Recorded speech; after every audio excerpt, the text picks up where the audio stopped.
இது மெயின் நம்ம கொஞ்சம் வதக்கிறது. தக்காளி சாதம் ரெடி ஆயிடுச்சுங்க. தக்காளி வத்தல் சாதம். ஹலோ மக்களே, இன்னைக்கு வந்து தக்காளி வத்தலை வச்சு தக்காளி பொடி சாதம் பண்ண போகிறோம். ஒரு வித்தியாசமான ஒரு ரெசிபி தான். என்ன ரெசிபின்னு பார்ப்போம். தக்காளி பார்த்தீங்கன்னா இந்த மாதிரி வத்தல் மாதிரி எடுத்துக்கணுங்க, ரெடி பண்ணி வச்சுக்கணும்.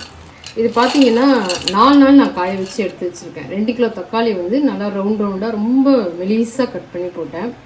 ஃபஸ்ட்டு டே பார்த்தீங்கன்னா தக்காளி ரொம்ப ஈரப்பதன்றதுனால உங்களுக்கு காஞ்ச வெயிலில் போட்டதுக்கப்புறம் கூட ஈவினிங் எடுக்கும்போது ரொம்ப ஈரமாக இருக்கும். நீங்கள் அப்படியே எடுத்துகிட்டு வந்து வச்சிட்டிங்கன்னா தக்காளி ஃபுல்லாகவே கெட்டு போயிடும். அதனால் நீங்கள் என்ன பண்ணுங்கள், நைட்டு அப்படியே தனித்தனியாக போட்டு உதுர்த்து ஃபேன் காற்றுலேயே போட்டு வச்சுருங்க. உங்களுக்கு ஒன்றும் ஆகாது. மறுநாள் பார்த்தீங்கன்னா செகண்ட் டே பார்த்தீங்கன்னா உங்களுக்கு வெயிலில் காஞ்சோடனே ஓகேவாகிடும். நீங்கள் ஃபேன்லலாம் எடுத்து வைக்க வேணாம். ஆனால் 4 நாள் காய வச்சேங்க. இந்த மாதிரி கடவுள் சவுண்டு வரும். இந்த மாதிரி எடுத்துக்கோங்க. தக்காளி வந்து நான் 2 கிலோவில் பாதி தக்காளி இப்போ நான் எடுத்திருக்கேன். இதுக்கான பொடியெலாம் என்னென்ன சேர்க்கணுன்றதை பார்ப்போம். புளியோதரை ரைஸ் மாதிரி தாங்க. ஏன்னா வந்து டிஃப்ரெண்ட்டாக தக்காளி சாதம் புளியோதரை ரைஸ் மாதிரி பொடி பண்ணி நம்ம தக்காளி ரைஸ் பண்ண போகிறோம். காஞ்ச மிளகாய் பார்த்திங்கன்னா நான் இந்த சைஸில் ஒரு 8-9 காஞ்ச மிளகாய் எடுத்திருக்கேன். கொஞ்சம் பூண்டு ஒரு 15 பல், உளுத்தம்பருப்பு, கடலைப்பருப்பு, துவரம்பருப்பு, மஞ்சத்தூள். இதை வந்து நம்ம வறுத்துட்டு பொடி பண்ண போகிறோம். ரெண்டாவது தாளிப்புக்கு வந்து பார்த்திங்கன்னா கடுகு, சீரகம், கொஞ்சம் உளுத்தம்பருப்பு, கடலைப்பருப்பு, முந்திரி, கறிவேப்பிலை. இது வந்து தாளிப்புக்கு. இப்போ நம்ம இதை எப்படி செய்யறதுன்னு பார்த்துக்கோம். இப்போ வந்து தக்காளி வந்து வத்தல் இருக்கு இல்லைங்களா, இதையும் கொஞ்சம் ஃப்ரை பண்ணிக்கலாம். அப்போ தான் நம்ம மிக்ஸில் போட்டு ரோஸ்ட் பண்ணும்போது உங்களுக்கு நல்லா மிக்ஸ்ட் ஆகும். லைட்டாக பண்ணிக்கலாம், ரொம்ப வேண்டாம். இது மெயின் நம்ம கொஞ்சம் வதக்கிறதுக்கு காரணமே வந்து நம்ம பச்சையாக கட் பண்ணி காய போட்டோம். வத்தல் மாதிரி இருக்குது. இது ரொம்ப எண்ணெயிலையும் போட்டு நம்ம ஃப்ரை பண்ண போகிறது கிடையாது. பொடியாக தானே அரைக்க போகிறோம். ஸோ அதனால் கொஞ்சம் நீங்கள் வறுத்துக்கிட்டிங்கன்னா நல்லாயிருக்கும். இப்போ வந்து நம்ம இதே கடாயில்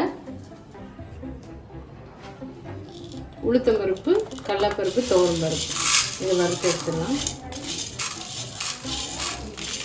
காஞ்ச மிளகாய் ரொம்ப ரோஸ்ட் பண்ணாதீங்க, நீங்கள் லைட்டாக பண்ணால் போதும்.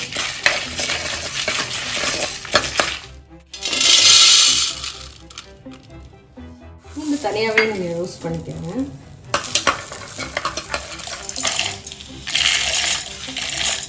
குறைன்னு அரைச்சிக்கோங்க. பூண்டு வந்து லாஸ்ட்டாக போடுங்க. ஏன்னா ஃபஸ்ட்லேயே போட்டிங்கன்னா இது வந்து கொஞ்சம் ஈரம் இருக்குது இல்லைங்களா, ஒரு மாதிரி பேஸ்ட் மாதிரி ஆகிடும். அப்புறம் வந்து தக்காளி வந்து வத்தல் வறுத்து வச்சுருக்கோம் பார்த்தீங்களா, அது சின்ன ஜாரில் போட்டு அரைங்க. அப்போ தான் வந்து உங்களுக்கு நல்லா பொடியாக வரும். காஞ்ச மிளகாய் வந்து இது 1 கிலோ தக்காளி வத்தல்ன்றதுனால நான் ஒரு 10 காஞ்ச மிளகாய் போட்டிருக்கேன். ஏன்னா அந்த புளிப்பு கரெக்டாக இருக்கும்னு சொல்லிட்டு. சப்போஸ் உங்களுக்கு காரம் வந்து அதிகமாக இருக்க மாதிரி தோணுச்சுன்னா மிளகாய் கம்மி பண்ணிக்கலாம். இப்போ தக்காளி பொடி பண்ணி நல்லா பவுட்ரு மாதிரி அரைச்சி எடுத்துக்கோங்க. இந்த மாதிரி எல்லாத்தையும் மிக்ஸ் பண்ணிக்கலாம். நம்ம ரைஸ் வெடிச்சிட்டு எவ்வளோ தேவையோ அதுக்கு புளிப்பு காரம் வந்து அவங்கவுங்க டேஸ்ட்டு பொறுத்து அந்த பவுட்ரு போட்டு நம்ம கிளறி சாப்பிட்டுக்க வேண்டியதுதான். இந்த மாதிரி நல்லா மிக்ஸ் பண்ணி வச்சுருங்க. ஃப்ரிட்ஜில் போட்டு வச்சிட்டிங்கன்னா தேவைப்படாமல் நம்ம யூஸ் பண்ணிக்கலாம். இப்போ தாளிச்சிடலாங்க. இப்போ நான் வந்து ஒரு 2 பேர் சாப்பிட்ற அளவுக்கு தாளிக்க போகிறேன். ஸோ அதுக்கான எண்ணெய் தான் போதும்.